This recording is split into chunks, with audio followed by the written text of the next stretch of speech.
Армысыр ағайын, назарларыңызға апталық шолу сараптамалық бағдарламасының кезекті санын ұсынғалы отырмыз. Студияда Олжас Уәли. Жастар ұлттың басты капиталы. Себебі еліміздің ертеңі қуатты ел тұрғынына айналудың бірден бір факторы осы бүгінгі өскелең ұрпақтың қолында. Ендеше жастарға инвестиция құю стратегиялық тұрғыда ұтымды шешім. Биыл 2019 жылды елбасы жастар жылы деп жариялады. Бұл жастарға арналған үлкен сый деп қабылдауға болады. Сапалы білім алуға, жақсы жұмысқа тартуға, баспаналы болуға берілген зор мүмкіндік. Ендеше осы жылы жастарға қандай көмек көрсетіледі? Астана жастары қандай жұмыстар жүргізіп жатыр? Тілшіміз тарқатып берсін.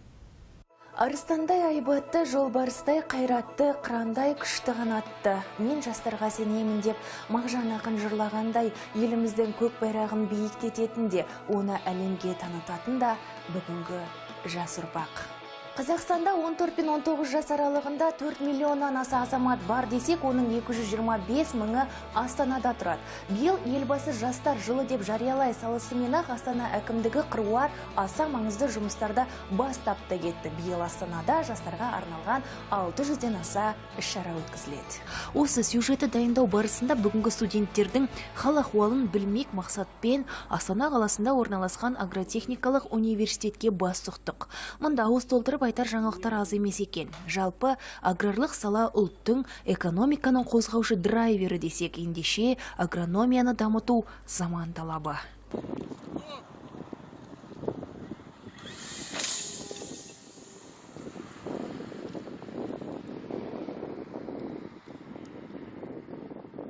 Біз қазіргі уақытта геоақпараттар орталығында тұрмыз. Бұл жерде бұл 2015 жылға ашылған орталық.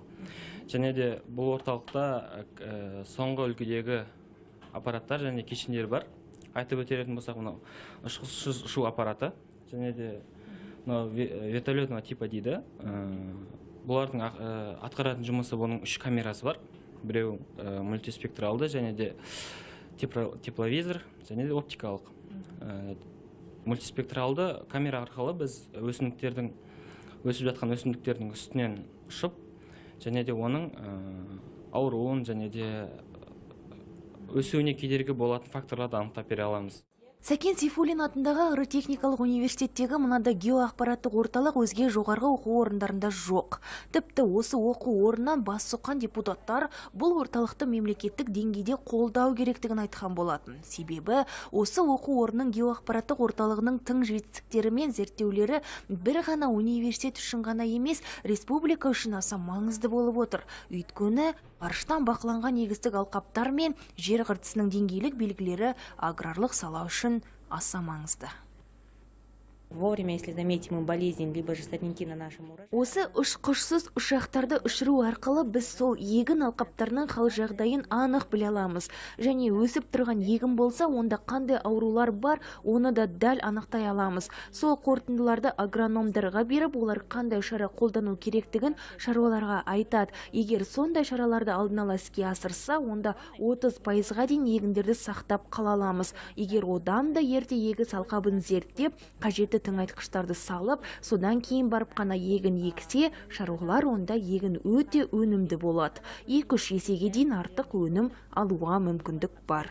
Ұшқышсыз аппараттар Ресейден әкелінген, 4 сағат ұшады, бірден 240 шақырым аумақты қамти алады. Оны студенттер тәжірибе арқылы үйреніп жатыр. Тіпті олар былтыр еліміздің аумақтарында қолданылмай бос жатқан жерлерді де осы аппараттар арқылы дәл анықтап берген. Біздің Қазақстан Республикасының заңдар кодексі бойынша 2 жыл қолданбаған жер ол мемлекетке қайтаруға тиіс. Және де біздің осы орталықтағы студенттер Ақтөбе облысы 2017-2018 жылы қолданылған және қолданылмайтын жерлерді ол анықтап берді. Және де ол сараптама 95%-ке ол сәйкес келеді, точность. Және де ол жерлердің 10% қолданылмайтын анықталып берді. Астанадағы студенті көп, жоғарғы оқу орындарының бірі аграрлық университетте келер жылы студенттерге арнап 400 орындық жатақхана салмақшы. Жастар жылы аясында біз көбінесе әлеуметтік жақтан әлеуметтік жақтан, мысалы, көп балалы отбасынан шыққан, толық емес отбасынан шыққан, немесе аз қамтылған отбасынан шыққан студенттерге көмек көрсетуді басты назарда ұстап отырмыз. Қазіргі уақытта университет басшылығымен бірге бұл студенттерге қосымша шәкіртақылар тағайындау мәселесі. Ол енді университеттің өзінің дәстүрлі жұмысы, демеушілердің есебінен осы студенттерге қосымша шәкіртақылар белгілеу. Және өзіміздің түлектеріміздің көмек көрсету нәтижесінде бізде университеттің даму қоры құрылған.